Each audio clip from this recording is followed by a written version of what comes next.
Pareille à la reine d'un royaume perdu. De ses yeux grands ouverts, elle fixe la nuit qui s'est refermée sur elle. Nous vivions dans la maison comme des malades incurables dans un hôpital.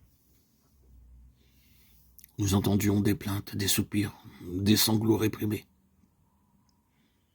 Il nous semblait qu'éternellement quelqu'un agonisait près de nous, sans jamais parvenir à mourir. Même dans notre sommeil, cette idée s'emparait totalement de nos rêves. Nous voulions nous sentir indéfiniment comme nous nous étions sentis dans la chambre. Toutes nos forces tendaient vers ce but. Nous luttions contre les hommes et les femmes qui nous attiraient à eux. Nous passions de la révolte à la résignation. Cependant, peu à peu, nous devenions des êtres incomplets qui n'avaient qu'une lointaine parenté avec les êtres qui avaient vécu dans la chambre. Nous éprouvions de la rage, de la tristesse et la haine de nous-mêmes. Nous observions les hommes et les femmes. Il nous semblait qu'ils étaient unis les uns aux autres par la fureur latente d'une colère froide, secrète. Les mains contre nos bouches, nous murmurions qu'il meure entièrement pour que nous puissions revivre dans la chambre. Mais nous avions l'impression qu'ils étaient indestructibles et qu'ils habitaient la maison depuis des temps immémoriaux. Prisonniers et maîtres des femmes qui devançaient leur exigence, leur folie qui acceptait comme des hommages leur despotisme.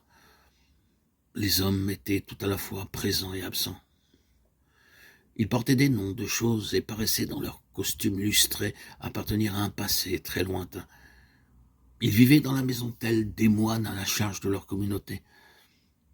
De quelques points de la maison où nous nous trouvions, nous entendions résonner leurs pas pesants, rythmés par le bruit de leurs cannes à pommeau tabatière. Ils parcouraient la maison, le jardin comme des routes sans fin. Nous les guettions dans l'encoignure des portes, au croisement des allées. Ils avaient toujours l'air d'émerger de la nuit, avec sur toute leur physionomie cette expression d'orgueilleuse distance, d'indifférence exaspérée des êtres qui ont tous les droits. Ils passaient près de nous sans nous voir. Le soir, nous les retrouvions au salon. Ils avaient l'air de très vieux souverains dépossédés en exil, avec leurs courtisanes dans une île sans port. Les yeux mi-clos avec une espèce de recueillement religieux. Ils fumaient lentement leur pipe, comme si de cet acte dépendait leur liberté, et buvaient du vin chaud, sombre comme du sang. Il nous semblait que depuis leur naissance, ils étaient condamnés à une oisiveté illimitée, et qu'ils trouvaient la justification de leur existence inutile dans la certitude qu'ils étaient les amants, les maris, les pères, adorés, obéis, respectés, et les futurs morts qui seraient pleurés, jamais remplacés, vénérés à l'égal des dieux.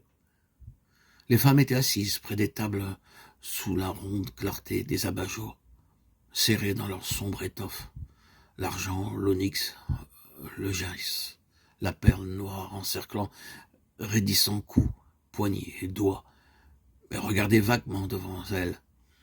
Elles paraissaient souffrir de tout en ce monde.